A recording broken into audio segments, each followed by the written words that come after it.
I don't worship the devil or anything like that. Welcome to Watch Mojo, and today we're counting down our picks for the most disturbing documentaries that became even more unsettling after their release. And that's the man, and she waved her finger right toward Randall Adams. She's the one that got him convicted.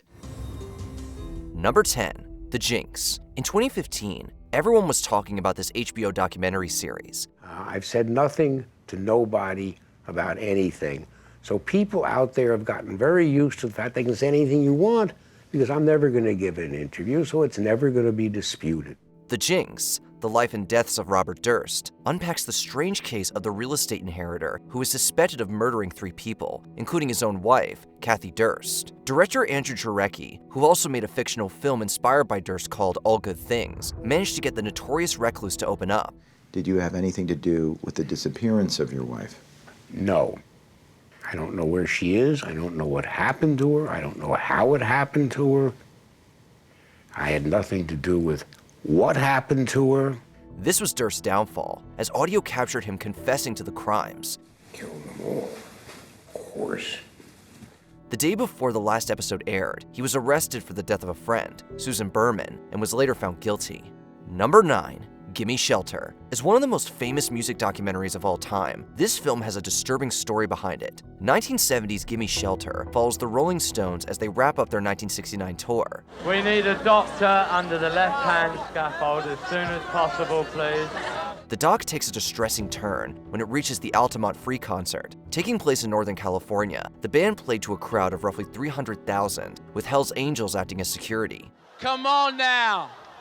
That means everybody just cool out. Eventually, things took a violent turn when an audience member, Meredith Hunter, was fatally stabbed by a member of the Angels, Alan Pissarro. The camera captures the entire scene, making it one of the most unsettling moments ever captured on film. Hey people, come on, let's be cool. Number 8, Blackfish. This eye-opening doc prompted big changes for animal rights. Blackfish is a heartbreaking examination of orca captivity. I think that in 50 years, we'll look back and go, my God, what a barbaric time. The film focuses mainly on Titicut, a whale who was captured and forced to perform at SeaWorld Orlando, where he was involved in the death of 3 people. In the newspaper articles, the cause of death was that she drowned accidentally, but she was pulled under by the whale. The unmasking of his brutal confinement and other orcas is infuriating, which struck a nerve with many. After the release of Blackfish, theme parks like SeaWorld and Busch Gardens saw a major dip in profit and attendance, forcing the former to end their participation in the captivity and breeding of orcas. It's time to stop the shows. It's time to stop forcing these animals to perform in basically a circus environment. Number 7, Catfish. When the original trailer dropped for this doc, it looked like a horror movie, a cautionary tale of internet romance gone wrong. Catfish opened our eyes to a worldwide web of lies. Hey, Megan? Yeah? Hey, it's Neve. Hi, how are you? Your voice is not at all what I expected. The film centers on Neve Schulman, a New York photographer who was in an online relationship with a woman named Megan, or so he thought. I can't believe you guys came. It's so sweet. By today's standards, catfishing is common. However, in 2010, the fraudulent act was just getting started. The success of the doc resulted in a spin-off reality show, co-hosted by Schulman, proving that the doc was just the tip of the iceberg. Angela doesn't look like Angela. Vince doesn't look like Vince. And there's a painting in process. Number 6, The Invisible War. So the minute a female shows up at my work, she's immediately pounced on. Before the #MeToo movement, this documentary was exposing a long-standing issue. Focusing on stories of assault within the American military, The Invisible War zeroes in on how many of these cases are mishandled. When we went to one of the higher-ups, the chain of command, they were all like his drinking buddy, and they told me just because I didn't like somebody, they weren't going to switch me away from this guy. In fact, the doc was so startling that it created change before it was even released. Politicians began lobbying for policy changes and putting forward orders to protect and support survivors. What makes The Invisible War even more troubling upon reflection is that it was the beginning of many more stories to come. You can't ask women to serve and then say, oh, by the way, if you get in one of these horrendous situations, we won't be there to back you up. Number 5, The Thin Blue Line. Well, what do you think about whether or not he's innocent? I'm sure he is. Sometimes, film is an act of justice. In 1988, filmmaker Errol Morris made the documentary The Thin Blue Line. The film jumps between interviews and reenactments surrounding the murder of a Texan police officer, Robert Wood. At the time, a man named Randall Dale Adams was facing the death penalty for the crime. I get up, I go to work on Saturday, Why did I meet this kid? I don't know. Why did I run out of gas at that time? I don't know. But it happened. However, thanks to the observations and evidence shown in the doc, the wrongfully accused Adams is released before his death sentence. It's a race against time that results in a pulse-pounding exploration into the American legal system. You have a DA. He doesn't talk about when they convict you or how they convict you. He's talking about how he's going to kill you. Number 4.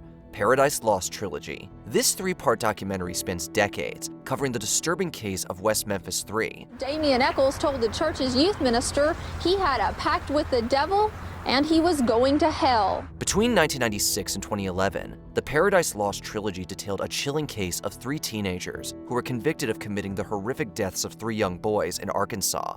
To me, this place as I stand is like hell on earth. The trilogy explores holes and corruption within the case that eventually led to their release. Even famous names like Johnny Depp provided donations to assist with the legal efforts. It is a powerful collection of documentaries that unfolds in ways one could never anticipate. But to me, the state's acceptance of an Alford plea, in which they maintain their innocence, and releasing them is evidence of the state's recognition of their innocence. Number 3. The Cove. A shocking investigation into the practice of dolphin hunting in Japan. This film is stomach-turning. Directed by Luis Sayhoyas, The Cove is a difficult watch. It's funny driving into Taiji. It's kind of like the Twilight Zone.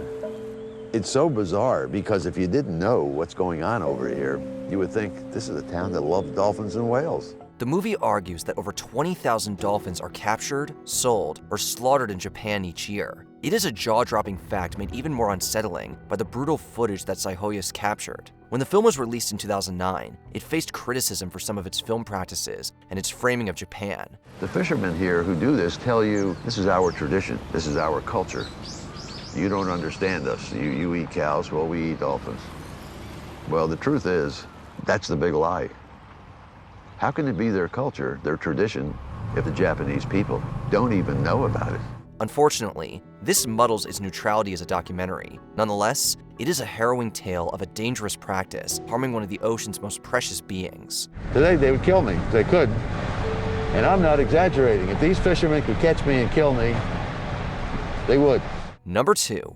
Titicut Follies. Despite being banned for several years, Titicut Follies was a groundbreaking documentary, chronicling the ongoings of Massachusetts Bridgewater State Hospital for the Criminally Insane. The 1967 film shed light on a serious issue in healthcare. I need help, but I don't know where I can get it. You get it here, I guess. Documenting the ill treatment of the institution's patients, the film is a challenging viewing experience, so much so that the state halted its release. And how did you feel about that you commit such crime? I feel good about it. Even so, it eventually became available for medical and legal professionals. It wasn't until 24 years later that a Superior Court judge allowed the public to access it. Knowing more about mental illness today, Titicut Follies hits harder than ever, making the story even more infuriating. Day by day, I am getting worse because of the circumstances, because of the situation. Before we continue, be sure to subscribe to our channel and ring the bell to get notified about our latest videos. You have the option to be notified for occasional videos or all of them. If you're on your phone, make sure you go into your settings and switch on notifications. Number 1. Jesus Camp. In 2006, this documentary premiered at the Tribeca Film Festival, prompting controversies and outrage. In Jesus Camp, a crew observes the concerning practices at a Christian summer camp. We hold the keys. We can change the world. Boys and girls can change the world? Absolutely. Following the Kids on Fire School of Ministry, it's seen by many as a damning portrayal of allegedly abusive practices at camps. You know exactly what you need to repent of. Name it. Name it out loud. After its premiere, the camp closed due to a huge backlash. However, perhaps the most chilling fact of all is that even though the camp is closed, the camp's leader, Becky Fisher, continues to practice under a new ministry. How could I enjoy heaven with the knowledge that I never told people that meant so much to me about Jesus? Which of these docs disturbed you the most? Let us know in the comments.